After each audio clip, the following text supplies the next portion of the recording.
said something too. You said that, well, and we all said it, but especially you and I when we talk.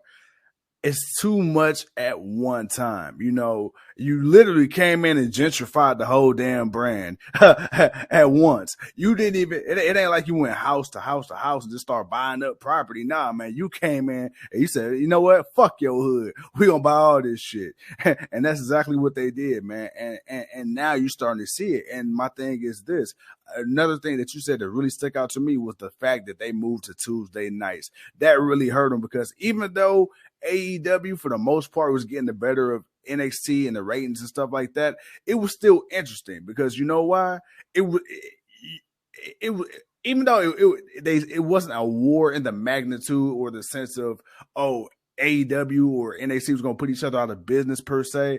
It was a war in the sense that, okay, you never knew from week to week what was going on because you knew, even though these companies saying they're not paying attention to each other, you can kind of see, okay, who's doing what in reaction to what, regardless of what anybody was saying. And it was like you said too, it was kind of like, okay, it was cool to watch NXT as the appetizer and then, or AEW, I should say, first, and then follow up with NXT. Or if you wanted to, NXT was the appetizer. You had AEW as the main course. But the thing was, nobody stopped watching AEW.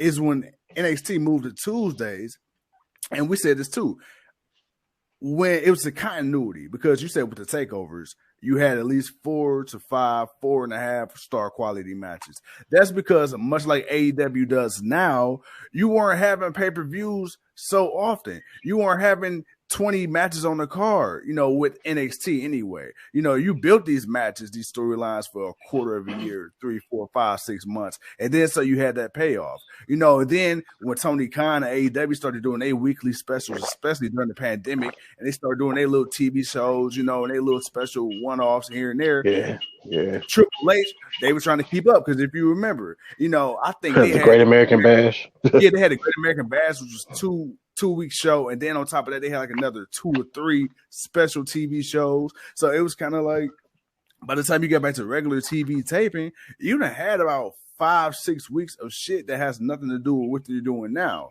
And I think once, Triple H, and I'm not going to blame it on Trips, but once NXT kind of started to play catch up or keep up with AEW, I really felt that's when they really, really started to suffer. Because even with the Black and Gold brand, when they were playing keep up, the storylines weren't hitting the same because everything was getting rushed, right? Everything was getting rushed. And then on top of things getting rushed, you had people getting caught up in the middle of storylines. So it was like, damn. And then when you had the rebrand to NXT 2.0, it wasn't like it was a slight change. It was a complete overhaul. And like you said, NXT was that one thing. It was the closest thing we got to independent wrestling that wasn't indie wrestling. And that's what the fans like because AEW, Eric Bischoff said it, WWE, it's too pretty. It's too overproduced sometimes.